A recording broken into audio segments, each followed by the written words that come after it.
సభకు నమస్కారం. నా పేరు వట్టివేళ్ల సురేందర్ రెడ్డి, మధిర మండలం, ఖమ్మం జిల్లా, నిదానపురం గ్రామం. ఈరోజు ఇక్కడ జరుగుతున్నటువంటి ఉత్సవాన్ని చూస్తూ ఉంటే కొంచెం ఆనందంగా ఉంది. ఎందుకంటే గో సంరక్షకులని చేసేటటువంటి ఉత్తమమైనటువంటి పురస్కారంగా భావిస్తున్నాను. ఇక్కడ రంజాన్ రమేష్ గారు, అదేవిధంగా బసంపల్లి నాగరాజు గారు, కొడుమూల వెంకటరామరెడ్డి గారు, చల్లా నాగేశ్వరరావు గారు, వీరికి తోడ్పాటును అందించిన ప్రతి ఒక్కరికి కూడా ప్రత్యేక అభినందనలు, కృతజ్ఞతలు తెలియజేస్తున్నాను. మనం ముఖ్యంగా ఆలోచించాల్సింది ఏంటంటే, మనం ప్రకృతిలో జీవిస్తూ ప్రకృతిని విషతుల్యం చేస్తూ మనకు కావాల్సినట్టు లేదా మనం తీసుకోవాల్సినటువంటి ఆహారాన్ని విషతుల్యం మనంగా చేసుకుంటూ ఒత్తిడికి అదేవిధంగా అనారోగ్యానికి గురి వస్తూ ఉన్నాం. వీటన్నిటికీ కారణం మనం చేసుకున్నటువంటి స్వయంకృత అపరాధాలే. మనంగా సెల్ఫ్ సస్టైన్ అవ్వాలంటే ఒక గోమాతతోనే సాధ్యమవుతుందని అది నేను చాలా ఆలస్యంగా గ్రహించాను.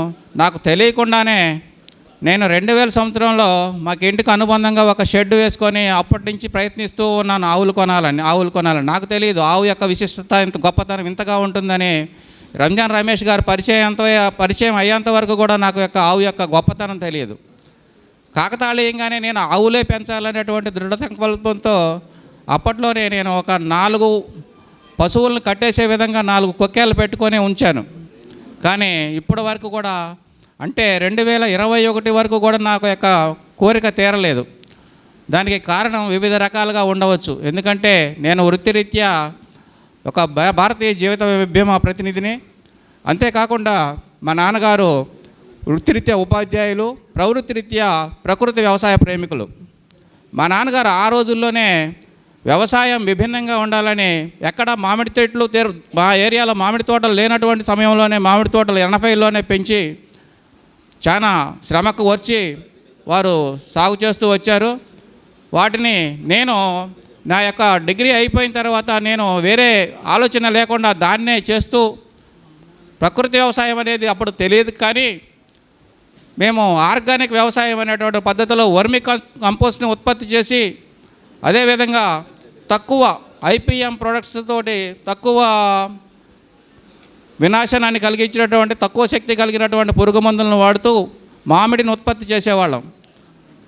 దరిదాపుగా నా యొక్క అప్పట్లోనే 2000 సంవత్సరంలోనే బిందు సేద్యంతో అదేవిధంగా వర్మి కంపోస్ట్ తోటి నేను మామిడి పండ్లు పండిస్తే నా యొక్క మామిడి పండ్లని ఆస్వాదించడానికి చాలామంది హైదరాబాద్ నుంచే ఫోన్స్ వచ్చాయి, నాకు మామిడి పండ్లు కావాలని. అదేవిధంగా నేను మార్కెటింగ్ డైరెక్ట్గా చేసేవాడిని. ఆ రోజుల్లో విజయవాడ మార్కెట్కి లేదా హైదరాబాద్ మార్కెట్కి తీసుకెళ్ళేవాడిని. అయితే అప్పుడు చాలా మధురమైనటువంటి ఫలాలు చూసి మార్కెటింగ్ చేసేటటువంటి 30 ఎకరాల మామిడి తోట ఉన్నటువంటి కేకే గుప్తా గారు విజయవాడ అతను కూడా నా మామిడికాయలు మాత్రమే తీసుకునేవాడు. దానికి రహస్యం ఏమీ లేదు. నేను ప్రకృతి సిద్ధంగా ఆర్గానిక్ పద్ధతిలో వర్మి కంపోస్ట్ వేసి పండించటమే ఏకైక కారణం. ఇప్పటికైనా మనం తెలుసుకోవాల్సింది ఏంటంటే, ప్రకృతిలో ఉన్నటువంటి వనరులు ఉపయోగించుకొని అదేవిధంగా ప్రకృతి సిద్ధంగా మనం పంటలు పండించినట్టయితే చాలా ఫలపరంగా ఆరోగ్యంగా ఉంటాయని ఆశిస్తున్నాను. మనకి అవకాశం ఇచ్చినటువంటి నాగరాజు గారికి ప్రత్యేక ధన్యవాదాలు తెలియజేస్తూ ముగిస్తున్నాను. ముగించే ముందు ఒక చిన్న ప్రకృతిలో మనం జీవిస్తున్నప్పుడు చాలా సమస్యలు వస్తూ ఉంటాయి. కాలానుగుణంగా మనకి జలుబు చేస్తూ ఉంటుంది. మనకు మామూలుగా చెప్తూ ఉంటారు, దానికి ఒక నానుడి ఉంది. ఏంటంటే ట్యాబ్లెట్ వేసుకుంటే వారం రోజుల్లో పోతుంది, ట్యాబ్లెట్ వేసుకోకపోయినా కానీ 7 రోజుల్లో పోతుందని. దానికి ఒక చిన్న చిట్కా నేను ప్రకృతిలో గమనించాను. అది నేను స్వయంగా అనుభవించి చెప్తున్నాను. మనకు అందరికీ తెలుసు, మన నాగరాజు గారు ఫేవరెట్ అయినటువంటి మొక్క అదే పిప్పెంటాకును నలిపి ఒక ముక్కు రంధ్రం మూసి ఒక ముక్కుతో పీల్చినట్టయితే అలా 3 సార్లు 4 సార్లు పీల్చి రిపీట్ చేసినట్టయితే 3 పూటల్లో జలుబు పూర్తిగా తగ్గిపోతుందని సభాముఖంగా తెలియజేస్తున్నాను. ఇది నా అనుభవపూర్వకంగా నేను ఆచరించి చెప్తున్నటువంటి విషయం. అదేవిధంగా గత 3 రోజుల క్రితం ఉదయం నా కన్ను ఎర్రబడింది. ఏమోలే ఏదో తగిలి ఉంటుంది, గడ్డి కోస్తూ ఉంటే జాడు పాస తగిలి ఉంటుందిలే అని భావించాను. కానీ దాని యొక్క నొప్పి ఉధృతమై సాయంత్రం ఫోన్ చూసే పరిస్థితి కూడా లేని పరిస్థితిలో నేను మాకు మధిర మండల కేంద్రంలో నేను ఒక వ్యక్తి చనిపోతే తను చూడటానికి వెళ్ళాను. అక్కడ టైం లేక ఒక మెడికల్ షాప్లో ఒక డ్రాప్స్ తీసుకొని వేసాను. అన్ఎక్స్పెక్టెడ్గా వేస్తే తగ్గిపోయింది, కొంచెం రిలీఫ్ వచ్చింది, కానీ పూర్తిగా తగ్గలేదు, మళ్ళీ రిపీట్ అయింది. మా మిత్రులు ఒకరు ఉన్నారు, ఎంఎస్ డాక్టర్ గారు, తన దగ్గరికి వెళ్ళి చూపిస్తే నేను కళ్ళు చూడను కదా అన్నారు. కానీ తను ఇచ్చినటువంటి సలహా ప్రకారం కన్ను అయితే ప్రాబ్లం లేదు, బాగానే ఉందన్నారు, కానీ శుక్లాలు వచ్చినాయి అని చెప్పారు. దానికి నేనేం చేశానంటే, మాకు పూర్వకాలంలో కొంతమంది చెప్పేవాళ్ళు పిండాకు పిప్పాకు అని.